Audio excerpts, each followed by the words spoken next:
Assalamualaikum warahmatullahi wabarakatuh. Senang bisa bertemu kembali dalam materi kimia kita kali ini, yaitu reaksi termokimia. Termokimia berasal dari dua kata, yaitu termo dan kimia. Termo itu sendiri bisa kita artikan sebagai panas atau kalor. Maka bisa kita definisikan termokimia itu adalah cabang ilmu kimia yang mempelajari perubahan kalor atau energi yang menyertai suatu reaksi kimia, baik yang diserap maupun yang dilepaskan. Atau lebih sederhananya, setiap reaksi yang terjadi akan disertai dengan penyerapan atau pelepasan energi atau kalor. Maka besarnya energi atau kalor yang diserap atau yang dilepaskan itu nanti, itulah yang akan dibahas dalam termokimia. Berikutnya, energi dapat mengalami perpindahan dari sistem ke lingkungan atau sebaliknya dari lingkungan ke sistem. Untuk lebih memahami lagi, ada baiknya kita kenali dulu apa itu sistem dan lingkungan. Sistem itu sendiri adalah segala hal yang diteliti perubahan energinya, atau dengan kata lain bisa kita sebut sebagai fokus pengamatan kita, ya, yang menjadi inti dari pengamatan kita mengenai perubahan energi yang terjadi, itulah yang disebut sebagai sistem. Nah, kemudian lingkungan adalah segala sesuatu yang berada di luar sistem. Contoh, air teh panas dalam gelas. Maka yang menjadi sistem adalah air teh panas, karena itu yang akan kita teliti perubahan energinya. Nah, sementara gelas adalah sebagai lingkungan. Nah, selanjutnya berdasarkan interaksi dengan lingkungan, maka sistem itu terbagi 3. Yang pertama, ada sistem terbuka, di mana pada sistem terbuka ini akan memungkinkan terjadinya pertukaran kalor dan materi antara sistem dan lingkungan. Nah, contohnya apa? Ya, misal tadi air teh panas dalam gelas, nah tapi gelasnya dibuka. Jadi itu mungkin contoh simpel dari sistem yang terbuka. Jadi air teh panas dalam gelas yang gelasnya itu terbuka. Nah, di situ memungkinkan terjadinya pertukaran kalor dan materi antara sistem dan lingkungan. Nah, pertukaran kalor itu bisa kita tandai atau kita identifikasi, atau yang bisa menjadi indikatornya adalah kalau air panas dimasukkan ke dalam gelas, maka permukaan gelas sebelah luar akan terasa panas. Nah, di situ terjadi pertukaran kalor dari dalam sistem ke lingkungan, sehingga gelas permukaan gelas sebelah luar itu akan terasa panas. Jadi berpindah dari sistem ke lingkungan. Nah, kemudian memungkinkan juga untuk terjadinya pertukaran materi. Materi ini banyak ya, materi itu luas. Segala sesuatu yang memiliki massa dan menempati ruang itu adalah definisi materi. Jadi misal debu atau benda-benda lain itu juga bisa dikategorikan sebagai materi. Jadi contoh tadi, kalau dalam air teh panas dalam gelas yang terbuka ini, itu akan memungkinkan bisa masuk ke dalam gelas itu, bisa masuk debu, bisa masuk yang lain-lain ya, bisa materi apapun itu bisa masuk karena gelasnya terbuka. Nah, itulah dia yang contoh dari sistem yang terbuka. Jadi sekali lagi, pada sistem yang terbuka memungkinkan terjadinya pertukaran kalor dan materi antara sistem dan lingkungan. Nah, yang kedua, sistem tertutup. Nah, pada sistem tertutup akan memungkinkan terjadinya pertukaran kalor antara sistem dan lingkungan, tetapi tidak terjadi pertukaran materi. Nah, di sini yang terjadi hanya pertukaran kalor, sementara materi tidak terjadi. Contohnya, kembali lagi ke yang tadi ya, air teh panas dalam gelas tapi ini gelasnya ditutup. Nah, itulah contoh dari sistem yang tertutup ya. Nah, kalau air teh panas dalam gelas yang ditutup, maka pertukaran kalor itu masih mungkin terjadi karena kita akan masih tetap bisa merasakan panas di luar gelas ya. Panas di luar gelas itu tandanya terjadi pertukaran kalor dari dalam sistem ke lingkungan. Nah, tetapi dengan ditutupnya gelas tadi, maka debu dan benda-benda lain itu tidak akan bisa masuk ke dalam gelas, sehingga pertukaran materi tidak akan terjadi. Nah, berikutnya adalah sistem terisolasi. Nah, pada sistem yang terisolasi, tidak mungkin terjadi pertukaran kalor dan materi antara sistem dan lingkungan. Nah, ini contohnya yang sederhana, mungkin kita bisa ibaratkan seperti air teh panas tapi di dalam termos yang tertutup. Nah, itu contoh dari sistem terisolasi. Nah, bisa kita bayangkan kalau ada air panas yang kita masukkan ke dalam termos yang tertutup, maka termos sebelah luar itu tidak akan terasa panas walaupun di dalamnya terdapat air panas, air teh panas, tapi tidak terjadi perpindahan kalor dari dalam sistem ke lingkungan karena sistemnya itu sudah terisolasi. Nah, begitu juga dengan materi. Ini kalau termosnya sudah ditutup, kan tidak akan mungkin lagi bisa masuk debu dan benda-benda lainnya. Nah, itulah dia penjelasan mengenai contoh sistem yang terisolasi. Berikutnya kita pahami dulu apa itu entalpi. Ya, entalpi dilambangkan dengan H. Entalpi itu adalah keseluruhan energi yang terdapat ya, atau keseluruhan energi dalam bentuk kalor yang terdapat dalam suatu sistem. Ya. Nah, besarnya entalpi atau H itu tidak dapat ditentukan. Tapi yang dapat ditentukan adalah perubahan entalpi. Jadi kalau entalpi itu sendiri atau lambangnya H tidak bisa atau tidak dapat ditentukan. Yang bisa ditentukan adalah perubahannya. Perubahan itu dilambangkan dengan delta. Jadi delta H bisa dihitung, tapi H tidak bisa dihitung atau ditentukan. Nah, rumus menentukan delta H adalah entalpi produk atau H produk dikurang entalpi reaktan atau H reaktan. Nah, ini dia ya, nanti kita lihat langsung ke perhitungannya dengan menggunakan rumus.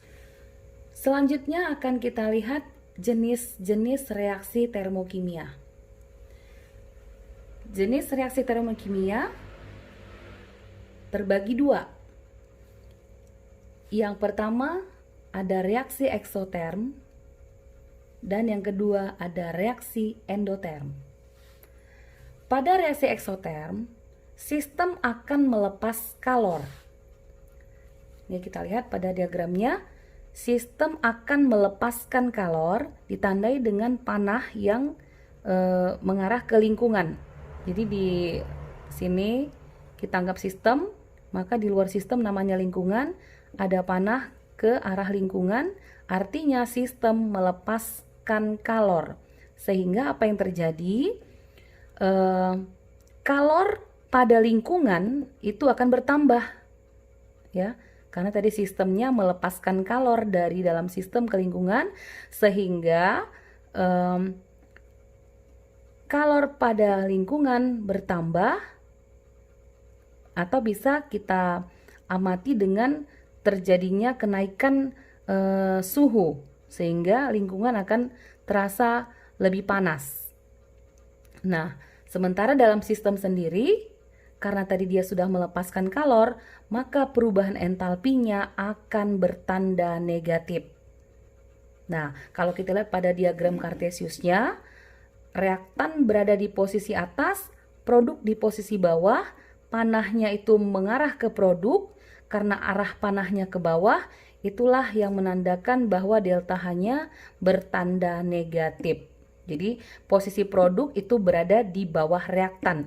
Nah, itu ciri dari reaksi eksoterm. Nah, kemudian yang kedua, reaksi endoterm. Nah, pada reaksi endoterm, sistem itu akan menyerap kalor, ya, menyerap kalor. Lihat diagramnya di sini. Ya, ini sistem, ini lingkungan, kemudian ada panah yang menuju ke sistem, artinya sistem ini menyerap kalor dari lingkungan. Sehingga suhu pada lingkungan akan turun, ya, atau bisa dirasakan dengan rasa dingin, ya, karena kalor dari lingkungan diserap oleh sistem sehingga kalor lingkungan menjadi berkurang ditandai dengan suhu yang menurun atau terasa dingin, sementara pada sistem sendiri perubahan entalpinya akan bertanda positif. Nah, pada diagram Cartesiusnya kita lihat posisi produk itu berada di atas reaktan sehingga panah itu kan selalu menuju ke arah produk. Maka panahnya ke atas, inilah yang menandakan bahwa delta H pada reaksi endoterm bertanda positif. Berikutnya mari kita lanjutkan dengan macam-macam perubahan entalpi. Perubahan entalpi ada beberapa macam. Yang pertama adalah perubahan entalpi pembentukan standar. Nah, dilambangkan dengan delta HF standar. Pembentukan lambangnya F dari kata formation, formasi, pembentukan, ya. Nah, apa itu definisi dari perubahan entalpi pembentukan standar atau delta HF standar? Nah, delta HF standar itu adalah perubahan entalpi yang diperlukan atau dilepaskan pada pembentukan 1 mol senyawa dari unsur-unsurnya dalam keadaan standar. Nah, di sini tipsnya, ya, tips untuk pembentukan standar atau perubahan entalpi pembentukan standar adalah dia dibentuk dari unsur-unsurnya, ya, dibentuk dari unsur-unsurnya. Maka nanti di posisi reaktan dalam reaksinya akan ada unsur-unsur, misalnya nih ada H2O2, Cl2, N2, I2. Nah, itu tipsnya ya untuk melihat mana itu reaksi pembentukan standar. Langsung ke contoh di sini kita lihat ada Na, ya, Na dalam fase solid. Ya, kalau kurang jelas ya nanti kita jelasin lagi ya. Na dalam fase solid tambah setengah Cl2 dalam fase gas akan menghasilkan NaCl dalam fase solid dengan delta HF standarnya bernilai min 401,9 kJ per mol. Ini jadi sudah kita lihat aja langsung tampilan reaksinya seperti ini, ya. Maka di sini yang menjadi fokus kita adalah pembentukan standar, ya, pembentukan standar. Yang namanya pembentukan berarti segala sesuatu yang dibentuk itu akan berada di posisi produk.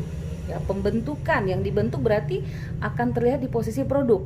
Nah, lihat di sini, yang dibentuk itu apa berarti? Di sini dalam reaksi pertama ini.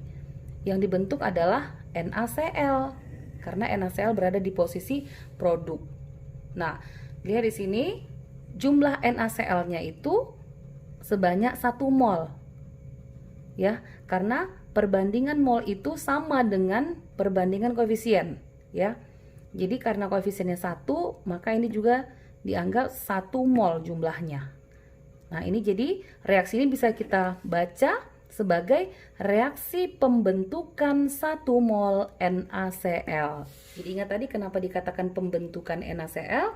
Karena NaCl-nya berada di posisi produk. Dan ingat, yang dihasilkan atau yang dibentuk harus dalam 1 mol. Maka koefisiennya harus 1.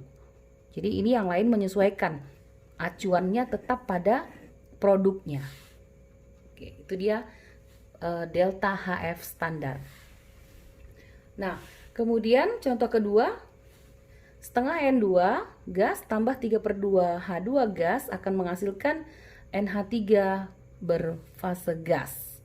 Nah, reaksi ini ya dengan delta H-nya, delta HF standarnya adalah kita anggap sebagai min X kilojoule per mol. Nah, di sini reaksi ini bisa kita baca sebagai reaksi pembentukan 1 mol NH3. Kenapa? Karena NH3 berada di posisi produk. Jadi NH3 ini yang dibentuk. Ya, pembentukan harus berada di posisi produk, dan yang dibentuk harus 1 mol karena kita masih bahas yang standar, ya. Tapi kalau nanti jumlahnya selain 1 mol berarti tidak menggunakan lambang standar lagi. Ya, jadi hanya delta F misalnya seperti itu. Tapi di sini karena lambangnya ada standar, delta HF standar, maka yang dibentuk itu wajib 1 mol. Oke, jadi ini sudah bisa cara kita membaca reaksinya.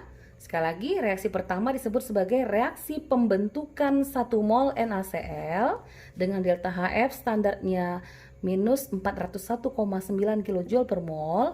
Reaksi yang kedua adalah reaksi pembentukan 1 mol NH3 dengan delta HF standarnya adalah min X kJ per mol. Nah, itu dia untuk perubahan entalpi pembentukan standar.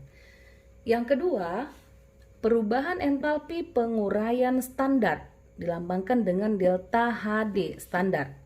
D itu dekomposisi, artinya penguraian, ya, maka lambangnya delta HD standar. Nah, apa itu pengertian dari delta HD standar? Delta HD standar ini adalah perubahan entalpi yang diperlukan atau dilepaskan pada penguraian 1 mol senyawa menjadi unsur-unsurnya dalam keadaan standar. Nah, jadi ini adalah kebalikan dari entalpi pembentukan. Otomatis ya, penguraian kebalikan dari pembentukan.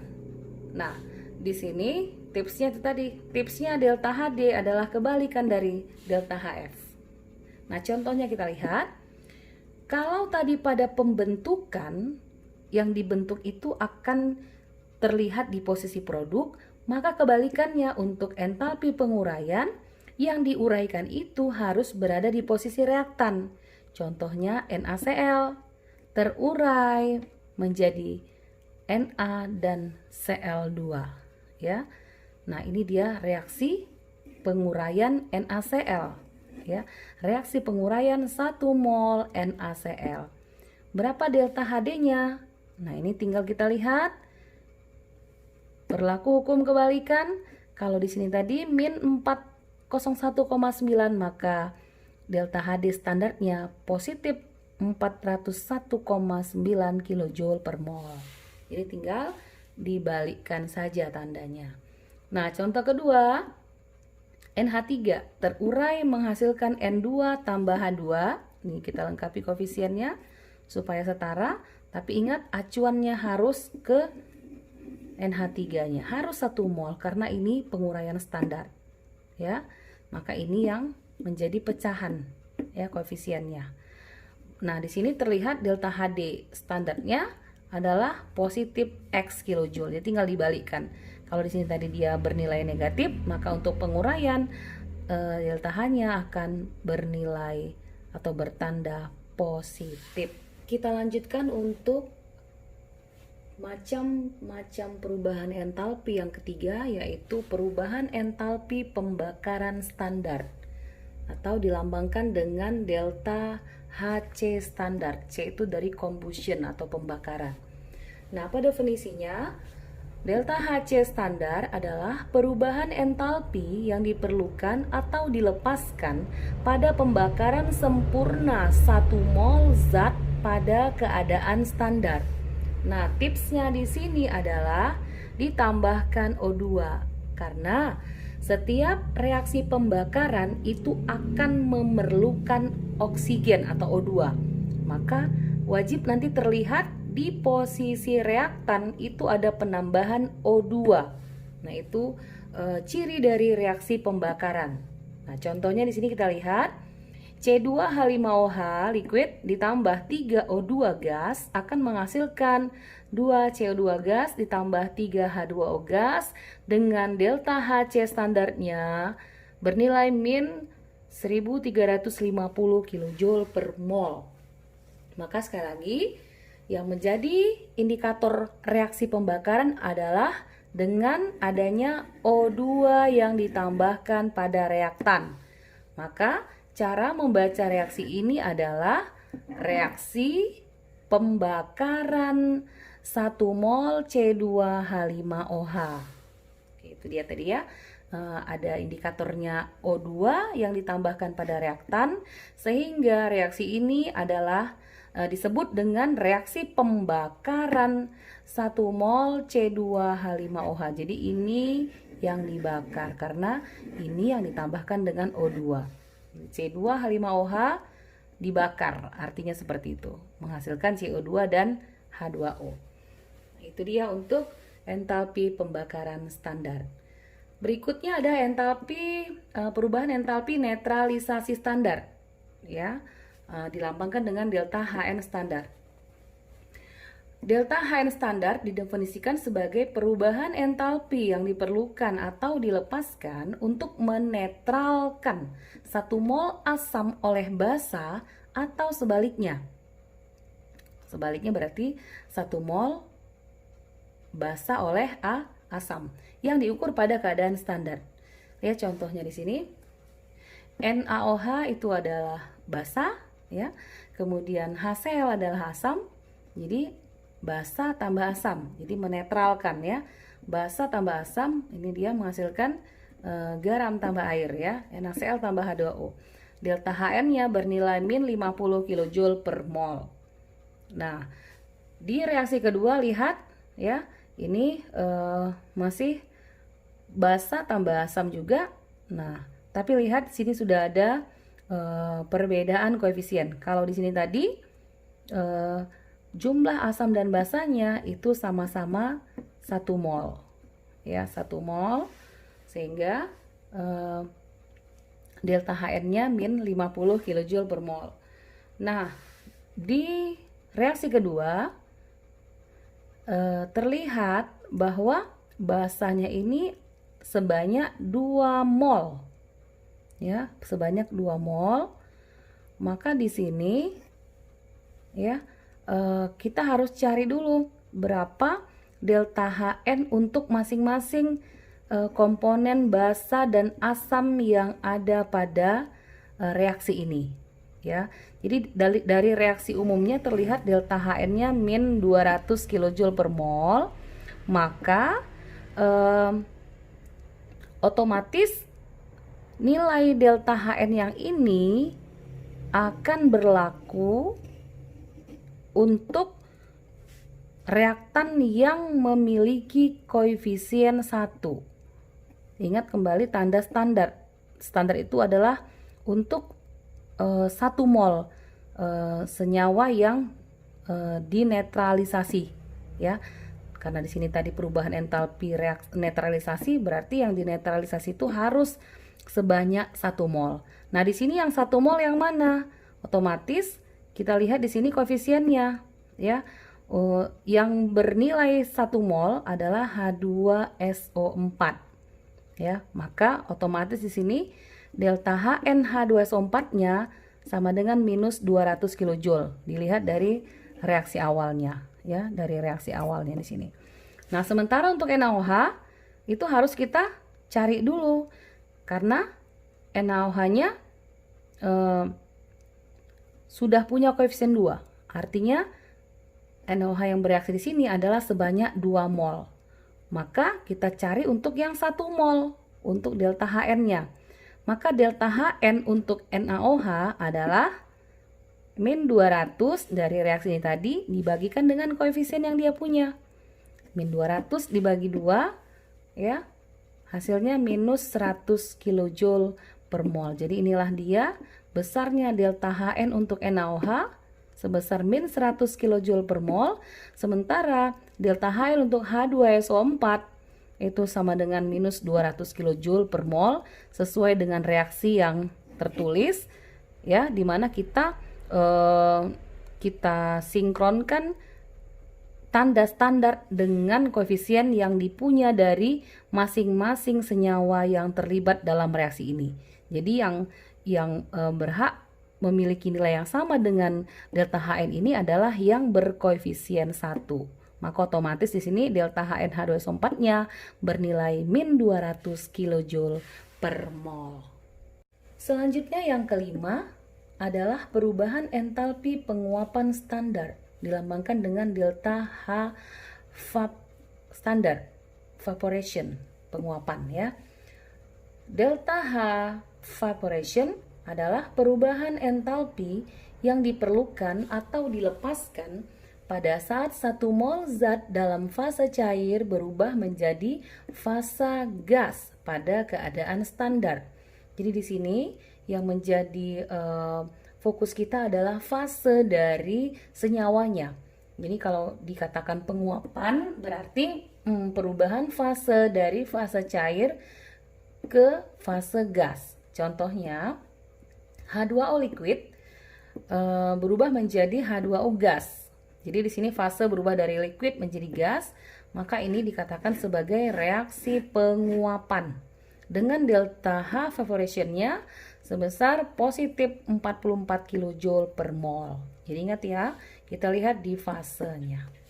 Nah, yang berikutnya perubahan entalpi peleburan standar atau delta H fusion ya, standar peleburan. Nah, apa itu definisinya? Yaitu perubahan entalpi yang diperlukan atau dilepaskan pada saat 1 mol zat dalam fase padat berubah menjadi fase cair pada keadaan standar. Kembali lihat fase. Di sini fasenya padat ke cair, itulah yang dikatakan peleburan ya. Maka pada contoh langsung kita lihat H2O solid berubah menjadi H2O liquid. Jadi dari solid menjadi liquid atau dari padat menjadi cair. Delta H standar fusionnya sebesar positif 60,1 kJ. Ya, ini jadi katakan ini sebagai reaksi perubahan entalpi peleburan standar karena reaksinya reaksi peleburan. Nah, berikutnya perubahan entalpi sublimasi standar atau delta H sublimation ya, sub standar. Nah, didefinisikan sebagai peleburan delta H sublimasi adalah perubahan entalpi yang diperlukan atau dilepaskan pada saat 1 mol zat dalam fase padat berubah menjadi fase gas pada keadaan standar. Jadi di sini fokus kita pada fase padat berubah menjadi fase gas ya. Contohnya H2O solid menjadi H2O gas, dari solid ke gas atau dari padat ke gas. Nah, nanti akan disertai dengan delta H-nya berapa misalnya. Jadi inilah dia beberapa contoh perubahan entalpi standar. Walaupun di sini ada satu yang belum kita tampilkan, itu tentang perubahan entalpi pelarutan ya, pelarutan standar. Nah, akan tetapi yang umum dibahas itu hanya 3. Yang pertama tadi di awal adalah entalpi pembentukan standar, kemudian entalpi penguraian standar, dan entalpi pembakaran standar. Jadi secara umum hanya 3 yang sering ditampilkan. Nah, untuk yang lain mungkin hanya sebagai pengayaan saja. Sekarang kita lanjutkan dengan aturan dalam perhitungan delta H. Adapun aturannya adalah sebagai berikut. Yang pertama, koefisien reaksi menyatakan jumlah zat pada reaksi yang dilengkapi delta H. Ya, reaksi yang dilengkapi dengan delta H ini mungkin bisa kita definisikan sebagai persamaan termokimia. Ya, jadi persamaan termokimia adalah persamaan reaksi kimia yang dilengkapi dengan nilai delta H. Jadi kalau reaksi kimia punya data delta H yang ditampilkan, maka itu adalah sebuah persamaan termokimia. Oke, jadi secara singkatnya bisa disimpulkan bahwa koefisien reaksi itu sebanding dengan jumlah mol ya, jumlah mol seperti yang sudah kita bahas di contoh sebelumnya.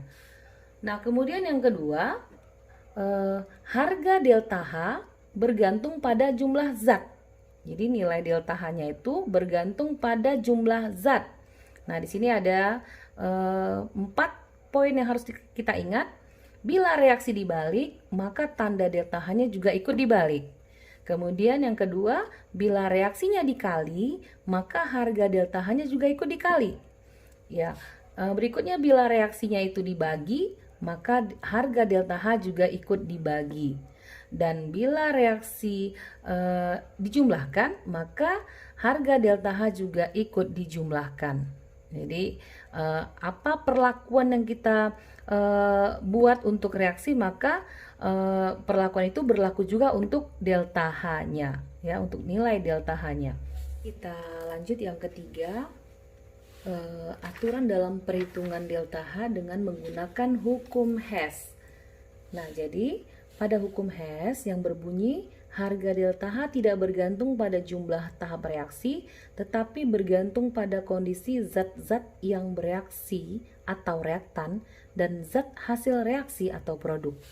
Maka di sini poin pentingnya pada hukum Hess dia hanya melihat kondisi awal dan akhir.